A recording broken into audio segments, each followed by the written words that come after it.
नमस्कार साथियों। तो आपका स्वागत है एक और धमाकेदार लेक्चर में दोस्तों। तो अब इस लेक्चर में हम लोग कंप्लीट करने वाले हैं कक्षा 9 का चैप्टर जिसका नाम है कार्य तथा ऊर्जा। तो चलिए देर न करते हुए पढ़ते हैं। और पढ़ने से पहले दोस्तों वीडियो को लाइक और चैनल को सब्सक्राइब जरूर कर दीजिए।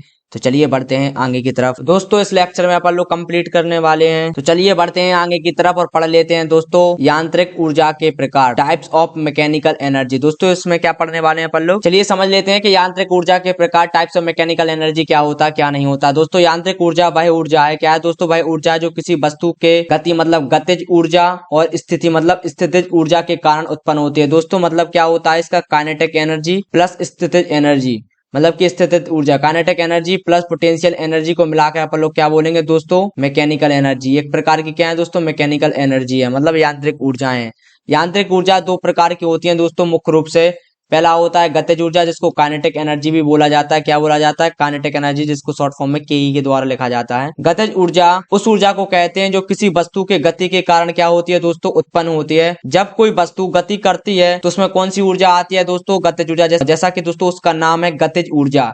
तो गति के कारण उत्पन्न हुई ऊर्जा क्या बोलेंगे दोस्तों, गतिज ऊर्जा। चलिए दोस्तों काइनेटिक एनर्जी के सूत्र का निगमन कर लेते हैं। देखिए दोस्तों यहाँ पे F द्रव्यमान का क्या लिया गया है, एक बॉक्स लिया गया है, एक वस्तु ली गई है जिस पर आप लोग क्या कर रहे हैं, फोर्स लगा रहे हैं। क्या कर रहे हैं दोस्तों, फोर्स लगा रहे हैं। तो उसमें क्या हो जाता है दोस्तों, ये त्वरण उत्पन्न हो जाता है जो कि क्या है, एक जगह से दूसरी जगह पे मतलब s दूरी विस्थापित करती है। तो दोस्तों अपन लोग क्या करेंगे, सेकंड लॉ के अनुसार, न्यूटन के सेकंड लॉ के अनुसार क्या कहेंगे दोस्तों, न्यूटन का सेकंड लॉ क्या होता है, F बराबर ma। जहां पर दोस्तों ए क्या होता है, त्वरण है, तो अपन लोग त्वरण निकाल लेंगे जिसको बोलेंगे ए बराबर F बटे m। दोस्तों यदि लगाया गया बल, यदि लगाए बल के कारण s दूरी चलने में वस्तु की चाल क्या हो जाती है दोस्तों, जीरो से क्या हो जाती है दोस्तों, b हो जाती है। क्या हो जाती है, जीरो से क्या हो जाती है, b हो जाती है या b होती है। क्योंकि दोस्तों सबसे पहले वो स्थिर थी, तो क्या हो जाएगा दोस्तों, उसकी चाल क्या थी, जीरो। जब वो चलना प्रारंभ करेगी, क्योंकि आपने उसमें बल लगा दिया है, तो वो s दूरी तय करेगी, तो उसकी जो चाल हो जाएगी क्या हो जाएगी दोस्तों, b हो जाएगी। तो दोस्तों सेकंड लॉ क्या बोलता है, यहाँ पे सेकंड लॉ क्या बोलता है दोस्तों, v स्क्वायर बराबर u स्क्वायर प्लस 2as। जहां पे u स्क्वायर क्या कर देंगे दोस्तों, अपन लोग जीरो कर देंगे, क्योंकि उसकी जो इनिशियल स्पीड क्या थी दोस्तों, जीरो थी। तो आप बोल सकते हैं v स्क्वायर बराबर जीरो प्लस 2as। तो दोस्तों क्या हो जाएगा, v स्क्वायर बराबर 2as, जहां 2 इंटू ए क्या हो जाता है दोस्तों, F बटे m। दोस्तों अभी आप लोग पहले वाली स्लाइड में पढ़ के आए कि ए क्या हो जाता है दोस्तों, ए बराबर क्या हो जाएगा, F बटे m। जी आपने किससे निकाला है, बल के फॉर्मूला से, F बटे m इंटू s। तो दोस्तों आप क्या करेंगे, अपन लोग इस m को यहाँ पे लेके आएंगे, तो जी क्या हो जाएगा, m v स्क्वायर बराबर 2f इंटू s। अब देखिए दोस्तों f इंटू s बराबर 1/2 m v स्क्वायर। जे क्या हो जाता है दोस्तों, वर्ग क्या होता है, वर्ग क्या होता है दोस्तों, जल्दी बताइए, f इंटू एस। क्या होता है, f इंटू एस होता है। आप लोगों को पता होगा वर्ग की परिभाषा क्या होती है, बल इंटू विस्थापन। तो यहाँ पे क्या हो जाएगा दोस्तों, वर्ग क्या आ जाएगा, बल की परिभाषा के अनुसार f इंटू एस। तो दोस्तों ए निकल के आएगा बल वर्ग का फॉर्मूला। यही कार्य वस्तु की गतिज ऊर्जा होती है। तो दोस्तों यहाँ पे गतिज ऊर्जा का फॉर्मूला आ जाएगा k बराबर हाफ m v स्क्वायर। तो ये होता है दोस्तों, सिद्ध होता है कि k बराबर क्या होता है, m v स्क्वायर। ये होता है इसका फॉर्मूला। आशा करते हैं आप लोगों को समझ में आ गया होगा। तो वीडियो को लाइक जरूर कर दीजिए दोस्तों। चलिए बढ़ते हैं आगे की तरफ। तो दोस्तों अब अपन लोग पढ़ लेते हैं स्थितिज ऊर्जा के बारे में। पोटेंशियल एनर्जी क्या है, स्थितिज ऊर्जा उस ऊर्जा को कहते हैं जो किसी वस्तु की स्थिति या फिर स्थान के कारण क्या होती है दोस्तों, संग्रहित होती है। संग्रहित मतलब निहित होती है। यह ऊर्जा तब उत्पन्न होती है जब कोई वस्तु किसी ऊंचाई पर होती है या किसी बल को क्या करती है दोस्तों, संचित करती है। संचित मतलब निहित कर लेती है दोस्तों। तो चलिए इसका अपन लोग क्या कर लेते हैं, सूत्र का निगमन कर लेते हैं, इसका फॉर्मूला निकाल लेते हैं अपन लोग। दोस्तों चलिए सबसे पहले डायग्राम बना लेते हैं। ये दोस्तों m द्रव्यमान का एक पिंड है जो कहाँ पर स्थित है दोस्तों, h ऊंचाई पर स्थित है। कहाँ पर स्थित है, h ऊंचाई पर स्थित है। तो दोस्तों इस पर एक फोर्स लग रहा होगा, F बराबर m g।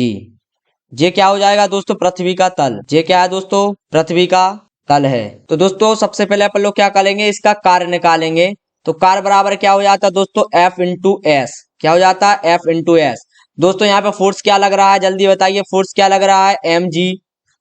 और दोस्तों विस्थापन क्या हुआ है, एस विस्थापन हुआ है। कहाँ पे विस्थापन हुआ, एस विस्थापन, मतलब दोस्तों यहाँ पे एस को अपन लोगों ने क्या ले लिया, एच ले लिया, क्योंकि दोस्तों हाइट है इसलिए एच ले लिया है। तो एस की जगह दोस्तों क्या ले लेंगे अपन लोग, एच ले लेंगे। और आपको पता है यही वर्क दोस्तों क्या है, स्थितिज ऊर्जा भी कहलाती है। तो इसी का फॉर्मूला हो जाएगा यू बराबर एम जी एच, क्योंकि वस्तु को उठाने के लिए आवश्यक न्यूनतम बल वस्तु के भार के क्या होता है दोस्तों, बराबर होता है। इसलिए यू बराबर क्या हो जाएगा, एम जी एच के बराबर हो जाएगा। जहां दोस्तों जी क्या होता है आप लोगों को पता होगा, गुरुत्वीय बल होता है। क्या होता है, गुरुत्वीय बल। क्या है दोस्तों, गुरुत्वीय बल है। एम क्या है दोस्तों, उसका द्रव्यमान है, मास है। और एच क्या है दोस्तों, उसकी हाइट है। आशा करते हैं आप लोगों को समझ में आ गया होगा कि यही कार्य आपकी क्या है दोस्तों, वस्तु की स्थितिज ऊर्जा के बराबर हो जाएगा। इसीलिए इसका जो फॉर्मूला हो जाता है यू बराबर एम जी एच हो जाता है। चलिए बढ़ते हैं आगे की तरफ। अब समझ लेते हैं दोस्तों ऊर्जा संरक्षण का नियम, कि ऊर्जा संरक्षण का नियम क्या बोलता है। ऊर्जा संरक्षण का नियम क्या बोलता है, law of conservation of energy. ऊर्जा संरक्षण के नियम के अनुसार ऊर्जा को ना तो दोस्तों उत्पन्न किया जा सकता है, ना ही आप उसे नष्ट कर सकते हैं। यह केवल एक रूप से दूसरे रूप में आप लोग क्या कर सकते हैं दोस्तों, परिवर्तित कर सकते हैं। लेकिन कुल ऊर्जा हमेशा क्या रहेगी दोस्तों, स्थिर रहेगी। मतलब कुल ऊर्जा हमेशा बराबर ही रहेगी दोस्तों, सिर्फ आप एक रूप से दूसरे रूप में उसे परिवर्तित कर सकते हैं। तो दोस्तों इसके सिद्धांत के ऊपर सबसे पहले अपन लोग पढ़ लेते हैं यांत्रिक ऊर्जा का संरक्षण, कंजर्वेशन ऑफ मैकेनिकल एनर्जी। यांत्रिक ऊर्जा का संरक्षण का जो नियम क्या कहता है दोस्तों, यदि कोई बाहरी बल जैसे कोई घर्षण हो, जैसे दोस्तों बाहरी बल ना हो जैसे घर्षण, तो एक प्रणाली की कुल ऊर्जा, एक प्रणाली की कुल यांत्रिक ऊर्जा, गतिज ऊर्जा या फिर स्थितिज ऊर्जा का जो योग क्या होगा दोस्तों, स्थिर रहेगा। मतलब कुल यांत्रिक ऊर्जा क्या कहलाएगी दोस्तों, गतिज ऊर्जा प्लस स्थितिज ऊर्जा का योग। तो दोस्तों एक नियम के ऊपर, इस नियम के ऊपर अपन लोग क्या कर लेते हैं दोस्तों, एक सवाल को सॉल्व कर लेते हैं। दोस्तों मुक्त गिरावट के दौरान ऊर्जा संरक्षण अपन लोग पढ़ लेते हैं। जब आप किसी वस्तु को नीचे गिरा रहे होंगे तो अपन लोग फ्री फॉल कंडीशन में, तो उसके बारे में समझ लेते हैं कि किस प्रकार से उसमें ऊर्जा संरक्षण रहती है। दोस्तों ये पॉइंट है, ये बी पॉइंट है दोस्तों। जो एम मास के क्या है दोस्तों, द्रव्यमान है। तो चलिए देख लेते हैं इसको। सबसे पहले क्या होता है दोस्तों, एम मास की कोई वस्तु है जो पृथ्वी के तल से एच हाइट पर क्या है दोस्तों स्थित है, किसी पॉइंट ए से गिरती है। दोस्तों क्या है, ये ए पॉइंट है, तो इस पॉइंट से क्या कर रही है, गिर रही है। तो ए पॉइंट पर दोस्तों, ए पॉइंट पर आप लोग क्या बोल सकते हैं, जो ए पॉइंट है उस पर जो आपकी काइनेटिक एनर्जी होगी दोस्तों, वो क्या होगी दोस्तों, जीरो होगी। क्यों क्यों होगी, क्योंकि आप लोग पहले ही पढ़ के आए हैं कि जहां पे वस्तु स्टेबल होती है वहां पे दोस्तों काइनेटिक एनर्जी, मतलब स्टेबल का मतलब होता है दोस्तों स्थिर। जहां पे वस्तु स्थिर होती है वहां पे काइनेटिक एनर्जी क्या होगी दोस्तों, जीरो होगी।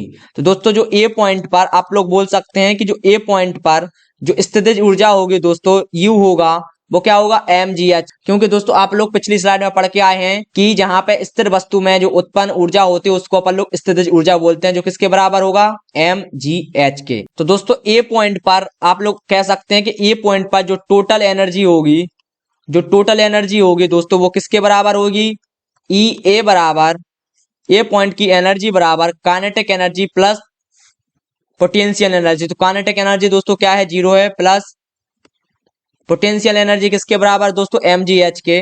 तो आप लोग बोल सकते हैं जो ए पॉइंट पर एनर्जी होगी वो किसके बराबर हो जाएगी दोस्तों, एम जी एच के बराबर हो जाएगी।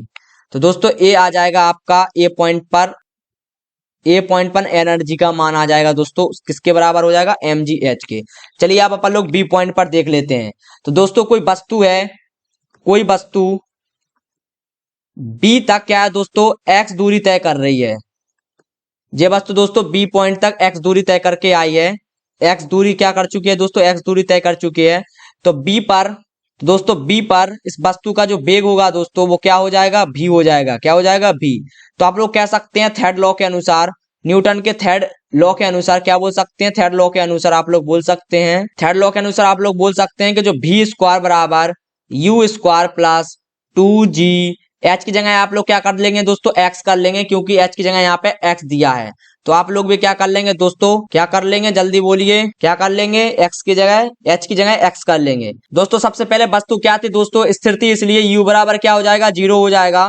अब वो दोस्तों क्या है, गिर रही है, तो उसमें क्या होगा दोस्तों, उसका जो अंतव्य क्या हो जाएगा, भी हो जाएगा। आप लोगों को पता होगा। तो आप लोग जब थर्ड इक्वेशन रखेंगे तो क्या हो जाएगा, बी स्क्वायर बराबर यू स्क्वायर प्लस 2gx, भी स्क्वायर बराबर यू स्क्वायर प्लस 2gx। तो u की जगह आप लोग क्या कर देंगे, जीरो। तो भी स्क्वायर बराबर क्या हो जाएगा, जीरो प्लस 2gx।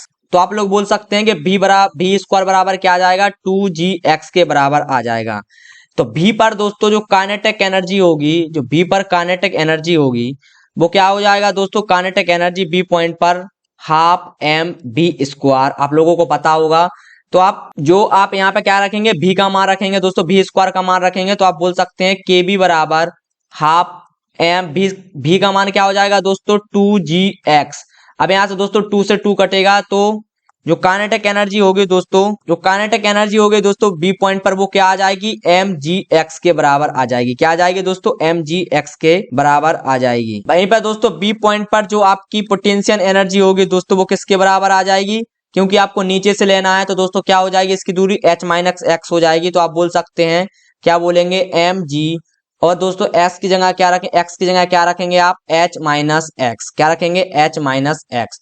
तो बी पर दोस्तों जो टोटल एनर्जी हो जाएगी, टोटल एनर्जी, वो जब आप लोग इसे करेंगे दोस्तों तो के बी प्लस यू बी के क्या हो जाएगी दोस्तों, आप लोग जब के बी और प्लस यू बी को जोड़ देंगे तो इसका जो फॉर्मूला निकल के आ जाएगा वो निकल के आ जाएगा mgx। तो आप लोग एक चीज देखिए दोस्तों, ए पॉइंट पर भी एनर्जी उतनी ही थी mgx, बी पॉइंट पर भी दोस्तों उतनी एनर्जी है mgx। चलिए आप अपन लोग सी पॉइंट पर देख लेते हैं, पृथ्वी के तल पर। तो दोस्तों अब अपन लोग देख लेते हैं सी पॉइंट पर, क्या देख लेते हैं दोस्तों, सी पॉइंट पर उसका जो वेग होगा दोस्तों सी पॉइंट पर क्या होगा, भी सी के बराबर हो जाएगा। तो आप लोग क्या बोलेंगे, बी स्क्वायर सी बराबर यू स्क्वायर प्लस 2gh, क्या बोलेंगे, 2gh, जहां पे दोस्तों यू स्क्वायर 0 है, क्योंकि आपको पता है स्थिर अवस्था से उसने चलना प्रारंभ किया था, तो जो आपकी प्रारंभिक स्थिति होगी वो 0 हो जाएगी। तो यहाँ पे होगा, क्या होगा दोस्तों, बी स्क्वायर सी बराबर क्या आ जाएगा दोस्तों, 2gh के बराबर आ जाएगा।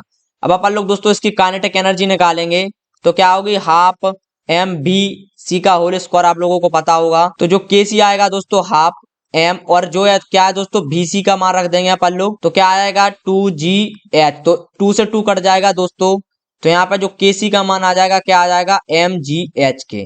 अब दोस्तों सी पॉइंट पर जो u क्या है दोस्तों 0 के बराबर हो जाएगी, क्यों, क्योंकि आपको पता है हाइट कुछ बची भी नहीं है, जब हाइट नहीं है, हाइट क्या हो जाएगी दोस्तों, 0 हो जाएगी, क्योंकि आप कहाँ पे आ गए हैं, तल पर आ चुके हैं। तो उसकी वहां पे जो पोटेंशियल एनर्जी क्या हो जाएगी दोस्तों, 0 के बराबर हो जाएगी।